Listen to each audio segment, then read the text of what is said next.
दिनैनि बे इउके बड' प्रडाक्ट इउटुब चेनेलनि जानानै आं नोंथांमोनजों दिनै वेलकाम जाफैबाय फिर आरो दिनैनि बे गोदान भिडिअ नोंथांमोनजों आं नुजाफैबाय बिनि थाखायबो आरो फिर गोजोननाय हामलायहरनाय थाबाय नोंथांमोननिसिम दिनै आं नोंथांमोननि सिगाङाव बेखौनो बुंनो नागिरदों जे दिनै आङो गोदान भिडिअ खालामनाया बेनो जे माखासे जि आंनि गोसो सिंनिफ्राय बेरखांनाय बेखौ आं नोंसिनि सिगाङाव जे माखासे खोथाखौ माने फोरमायनो नागिरदों आरो ना दा नोंथांमोनहा जे आं जे दा जि खोथाखौ फोरमायनो नागिरदों बेखौ नोंथांमोनहा गिबिनिफ्रायनो आरो लास्टसिम नोंथांमोनहा नायोब्ला जे मोनथिनो मोनगोन जे बा हमदांनो हागोन जे आं जे आंनि गोसो सिंनिफ्राय जे साननाय जे नोंथांमोननि सिगाङाव जे बुंथिनो नागिरदों बेखौ नोंथांमोनहा खोनानो मोनगोन अके दा बिदिब्ला आं जागायनोसै दिनैनि जे गोदान भिडिअआवहाय आं बेखौनो बुंनो नागिरदों मानसिया मानि थाखाय गोरिब जायो बिनि 16टा आं रिजन नोंथांमोननि सिगाङाव आं बेखौनो शेयार खालामनो नागिरदों दा 16टा जे टपिक दङ बा 16टा सिरि दङ बे 16टा सिरिखौ आं नोंथांमोननि सिगाङाव बुंफोरना होगोन बे बुंफोरना होनायाव जुदि नोंथांमोना जुदि बे भिडिअखौ बा आंनि बे माखासे 16टा खोथाखौ जे आंनि गोसो सिंनिफ्राय ओंखारनाय बेखौ नोंथांमोना खोनादोंब्ला नोंथांमोना हानायमानि शेयार खालाम आरो लोगोसे भिडिअ नोंथांमोना जुदि आंनि भिडिअखौ गोदानै नुदोंब्ला साबस्क्राइब खालाम आरो आगदाथिंजायनि जे बेलखौ नोङो थुनानै हो अके दा बिदिनोसै दा अब्ला जागायनोसै जे मानसिया मानि थाखाय गोरिब जायो नङा होमबा नाथाय मानसिया बयबो गोरिबखौ लुबैया माखौ लुबैयो बयबो अमिर जानो लुबैयो जेनेबा अमिर आदमि जेनेबा माहाजोन मानसि जानो लुबैयो नङा होमबा बयबो गावखौनो गाव माने गोरिब जाजानो बयबो बायो थिग बिनि जाहोनावनो आं माखासे रिजन लाबोदों बे रिजनानो जाहैबाय बेखौनो आं खोन्थानि जाय मानसिया एक नाम्बाराव दं जाहैबाय जाय मानसिया आखाइ गुवार बे मानसिनि आखाइयाव जुदि रां दङब्ला बियो माने जिमाननाखि रां दङ बियो हयथ'ब्ला बिनि आखाइनिफ्राय गासिबो जोबस्रांलांनो हागौ बेयो जाहैबाय मोनसे टपिक जाय मानसिनाव आखाइ गुवार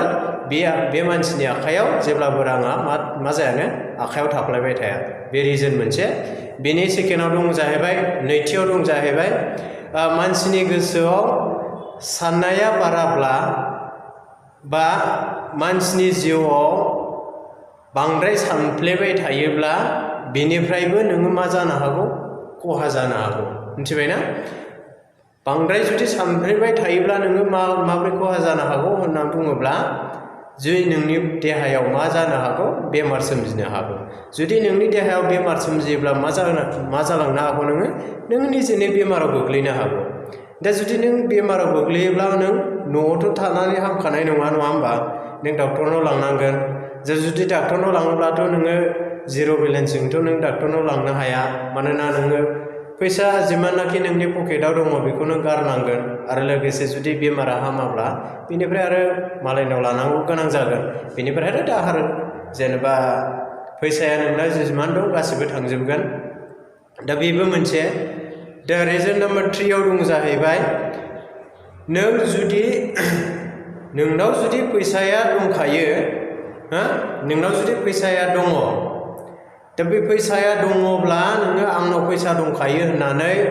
दिनै थाइसे बाहायबाय गाबोन थाइनै बाहायबाय समनिहा थाइथाम बाहायबाय बिदिनो थाइसे दिनावनो दिन जुदि बारायलांबाय थायोब्ला नोंनि जिमाननाखि फैसाया आखायाव दङ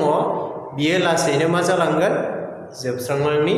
लामायाव गोग्लैगोन बेखायनो माने नों उनावहाय नों मा जानो हागौ बेनिफ्रायनो गोरिबबो जालांनो हानायनि लैखोन दङ अके दा 3आ थांबाय बेनिफ्राय 4आव फैदो दानिया दा 4 नाम्बाराव दङ जाहैबाय जुदि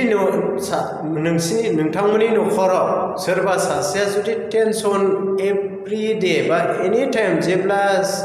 जेसेबांनाखि दिन थाया मानो बिनि गोसो सिङाव खालि टेनसनल' नुयो जाया लोङा थायो बेबायदि जुदि नोंथांमोननि न'खराव जुदि दङब्ला बेनिफ्रायबो मा सोमजिनो हागौ बे जायनाखि टेनसनै थाबाय थायो बै मानसिया बेमार जानो हागौ आरो बे बेमारनिफ्राय नोङो बासायनोबा नोङो डाक्टरनाव लांनांगोन आरो बेनिफ्रायबो नों खरसा थांगोन जिमानाखि फैसा दङ बेबो बे डाक्टरनावनो नों बाहायजोबनांगोन बेनिफ्रायबो नोङो मा जानो हागौ लासैनो गोरिब जालांनोबो हागौ दा 4 नम्बर थांबाय बेनिफ्राय 5 नम्बराव दङ जाहैबाय जुदि न'खराव नोंथांमोननि न'खराव बायनाय बेसादफोर बाहायोब्ला हमनानै ला साहा काप आरो गिलास खुरै आरो आयना बेफोर गासिबो मुवाफोर बायनाय बुस्थुफोरखौ नोंथाङा जुदि बाहायोब्ला नोंथांमोननि न'खराव जुदि बाहायोब्ला बेनिफ्रायबो नोंथाङा मा जानो हागौ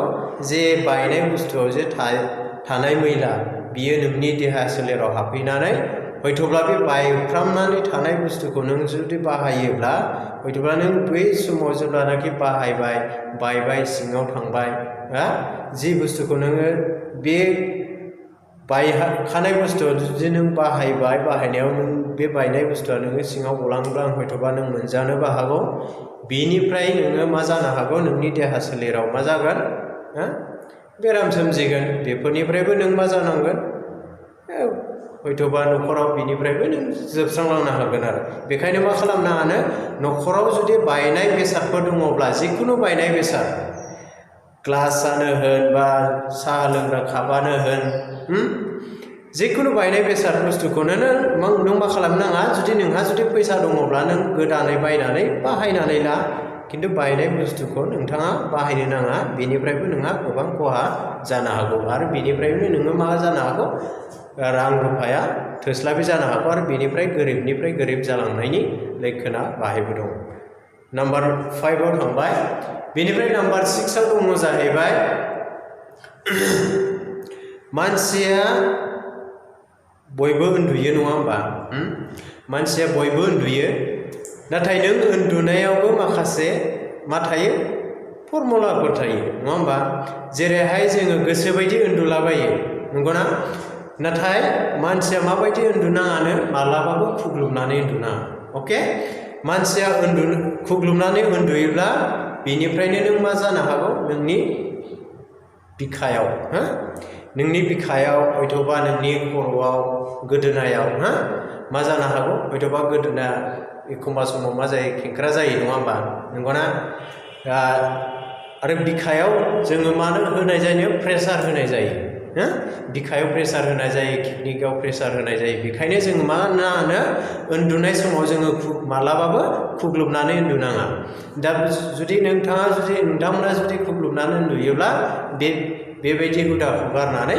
जाहाथे नोंनि साननाय बायदि बा नोंनि मोजां बायदि नों उन्दुनानै जाहाथे बे बेमारनिफ्राय जों बासायो बेनिफ्राय जों गोरिबनिफ्राय जों बासायनो हायो बेखौनो नोंथांमोननि सिगाङाव खावलायनाय थाबाय ओके नम्बर 6 आव थांबाय बेनिफ्राय लिस्ट नम्बर 7 आव दङ जाबाय नोंथांमोना जुदि न' खाथिफ्राव बा बबेबा जायगायाव बेरायहैबाय थांबाय बे जायगायाव थांनाय समाव नोङो मा खालामनाङानो दंफां लाइफांनि खाथियाव बा बिफां गुदियावहाय नों मा खालामनाङानो हासुनो नाङा मिथिबायना दंफां लाइफांनि गुदियाव बा बिबार बागाननि बिफांनि खाथियाव नों मा खालामनाङा हासुनो नाङा मानोना बिसोरहाबो मा दङनो थांना थानायनि मोन्थाय दङ नङा होमबा थांना थानायनि मोन्थाय दं बेखायनो बिसोरो जे गावसिनि जे थांना थानायनि मोन्थाय दं बेवहाय जोंनि जे हासुनाया जुदि बिसिनि बिफाङाव जुदि नाङोब्ला हयथ'ब्ला बियो राननोबो हागौ नङा होमबा हयथ'बा बियो जोंखौ मा होनो हागौ साव होनो हागौ नाथाय जों बिनि साव होनाय बा माबा मोनसे थांखि दङ बेहाबो बेखौ जोङो मा सिफायनो होनाय जायो बेनिफ्रायबो जोङो मा जानो हागौ हयथ'बा जोङो गोरिबा बेफोरनिफ्रायबो जों जालांनो हायो आरो बेखायनो नोंथांमोना जे बायहेरायाव जेरावखि थाङा फैया मानो जे दंफां गुदियाव हासुनो नाङा आरो बिबार बागानफोरावबो बा जेनेबा नोंथांमोना जिखुनु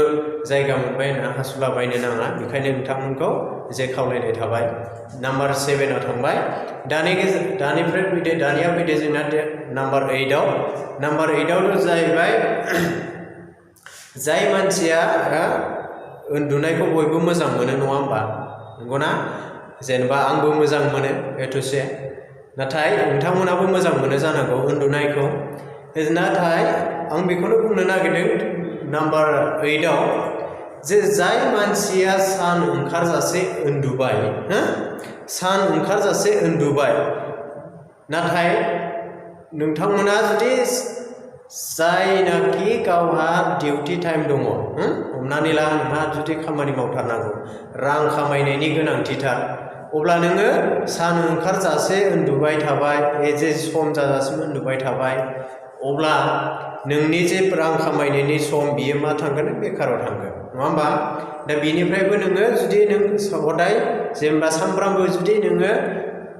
बेबायदि उन्दुबाय थायोब्ला हयथ'ब्ला नों बेनिफ्रायबो मा जागोन अलसिया जालांनानै नों न'खराव रां रुफा खामायनो हानाय नङा बेनिफ्राय आरो गरिबनिफ्राय गरिब जालांनो नोंहा चान्स दङ बेखायनो नोंथांमोनखौ आं खावलायदों जाहाथे माने गावनि दायथ' दङब्ला गावहा जुदि मावनांगौ हाबा दङब्ला नों मा खालायनांगोन नोङो जे उन्दुनाया देरसिन नङा नोंनि खामानियासो मा देरसिन बेखायनो नोंथांमोना मा खालामनाङा जे गावनि टाइम मथे गाव उन्दुनानै गावनि खामानिखौ गाव होसोनाया नोंनिनो खामानि बा नोंथांमोननिनो आखायाव अके दा 8 नाम्बार थांबाय दा 9 नाम्बाराव दङ जाहैबाय दा जों बयबो गानो जोमो नङा होमबा दा जों बयबो गानो जोमो पृथिबियावनो गासिबो गानो जोमो नाथाय बे गाननाय जोमनायनिफ्राय जोङो मा खालायनांगौ नोङो जिरा फारा बुस्थुखौ जों गाननो नाङा अके मानोना जिरा फारा गाननायाबो जोंनि थाखाय माब्लाबा मा खहा लाबोनो हागौ मानोना सुतिनि जि नङाब्ला बै माखासे लाइलन बुस्थुनि बा सिल्क होननाय बुस्थु जिफोर दङ बेफोरनि जिया जुदि जिनाय दङब्ला बियो गोबौ जायो बेखायनो माने आरो समावहाय जोङो लामा सामा थाबायगोन मागोन जिनाय जुदि लंपेन्ट गस्ला गानोब्ला जोङो बेनिफ्राय मा जानो हागौ हयथ'बा जोङो सर्ट भबिसत माबा मोनसे एक्सिडेन्टफोर जानो हागौ हयथ'बा एक्सिडेन्ट जायोब्ला बायसान्सआव जुदि लंपेन्ट आरो गस्ला आरिफ्रा जिखानायखौ नों गानोब्ला हयथ'बा नोंहा खुनि जानो थाखाय मानो गोरलै जागोन बेखायनो जिरा फारा गस्ला गाननायनिफ्राय जोमनायनिफ्राय जोङो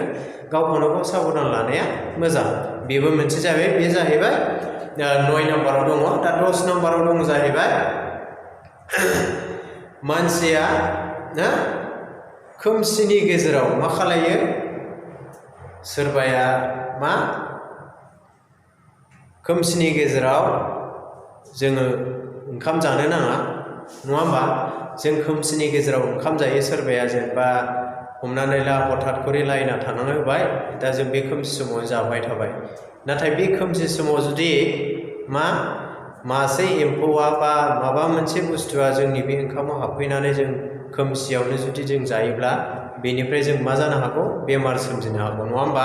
जुदि जों बेमार सोमजियोब्ला बेनिफ्राय मा जानो हागौ जोङो बेमार जागोन बेमार जायोब्ला जोङो मा थांनांगोन डाक्टारनाव थांगोन जुदि नोंनाव रां रुफा गोसोबायदि दंमोनब्ला जों डाक्टार जुदि बे जानायनि दारावनो नोङो लोमजाबाय बा बेमाराव गोग्लैबायबा नोङो डाक्टारनाव थाङोब्ला नोंनि थाखाया बेयावनो दैयावनो थांजोबगोन बेखायनो माने जेनाखि जोङो खोमसि समाव जोङो जानाय आदारफोरखौ मालाबाबो जायालासिनो स्रांनि आन्दाराव जों जानाया जोंनि थाखायनो जोंनि माने इयुननि थाखाय बा जोंनि लाइफनि थाखाय जों बेखौनो मोजां जेनेबा जोङो लाइफनि गेजेरावनो जों जानाया मोजां बेबो रिजन मोनसे बेखायनो जोङो मानो 10 नाम्बाराव जाहैबाय खोमसिनि गेजेराव जों जानाय मुवाफोरखौ जानो नाङा हानायमानि जों स्राङाव जानांगौ अके बेनि गेजेराव दङ जाहैबाय 11 आव दङ जाहैबाय 11 लिस्टआव दङ जाहैबाय जोंना मोनानि समाव जोङो जायनाखि हिन्जाव माहारि आं हिन्जाव माहारिफोरखौ खावलायदों जेनेबा हिन्जाव सुबुं माहारिफोरखौ आं खावलायदों जाय हिन्जाव माहारिफ्रा बा हयथ'बा हौवाफ्राबो जानो हागौ हौवा माहारि बा हिन्जाव माहारि मेनानो हिन्जाव माहारियाव गोग्लैसिनो दा जाय हिन्जाव माहारिफ्रा मोना समाव मानो बाहेराफ्राव बा अबेबा साइड खना खनलायाव मा खालामनाङानो हासिब सिबनो नाङानो अके जुदि नोङो बायह्रायाव खोमसि खोमलाव नोङो जुदि हासिब सिबोब्ला मोनानि समाव मा थाबायो मा थाबाया नङा होमबा हयथ'बा एम्फौ एनला जिब जुनार बुहुद मा थाबायो मोदाय दावदाय थाबायो नङा होमबा दा बेखायनो जोङो मा मोनानि समाव जोङो मा खालामनाङानो हिन्जाव माहारिफ्रा जोङो खोमसि खोमलाव थांनानै बा गुबुन दाबसे जायगायाव थांनानै हासिब हैलाबायनो नाङा बिनिफ्रायबो जों मा मोननो हागौ खहा मोननो हागौ दा बे खहा मोनोब्ला जोङो मा लाइफआवहाय नोंहा जुदि रां खामायनाय दंखायोब्ला बेनिफ्रायबो नों मा जागोन गोरिबनिफ्राय गोरिब जालांगोन मानोना नों बेमाराव गोग्लैनो हागौ हथारै हथारै बेमार गोलैगोन मोनानि समाव मा जायो मा जाया मा फैयो मा फैया बेखौ जों रावबो नुनो मोना अके बेखायनो जोङो मोनानि समाव मा खालामनाङानो खोमसि जायगायाव थांनानै हासिबारि सिबलाबायहैनो नाङा अके 11 आव थांबाय दाना 12 आव दङ जाहैबाय सरि जुदि 12 बिस्टाव दङ जाहैबाय दा नोंथांमोनहा जुदि खोमसि जादों दा जुदि खोमसि जादोंबा हमनानै ला कारेन्ट दंमोन कारेन्टआ थांगबाय खोमसि जाबाय दा खोमसि जानायाव मा जादोंनो खोमसि जादोंब्ला नोङो जुदि अर लगायदों ममानो लगायबाय बा लेन्थनानो लगायबाय जिखुनु अरानो लगायबाय नोङो माने खामनाय बुस्थुजों आरोखि जेनेबा जिखुनु अर लगायबाय नोङो बे अर लगायनानै जुदि कारेन्टआ फैफिननायनि गेजेरावहाय नोङो मा खालामनाङानो खुगाजों सुफुंनानै बे अरखौ खोमोरनो नाङानो अके खुगाजों सुनानै बे अरखौ खोमोरनो नाङा मानोना जुदि नोङो खुगाजों सुनानै जुदि खुगायाव जुदि बायसान्सआव जुदि रिफ्लेक्सन जायोबा नोंनि मोखाङावनो मा जानो हागौ हयथ'बा खामनोबो हागौ बा माबा मोनसे जानो हागौ बेखायनो जिखुनु नोङो अर सुयोब्ला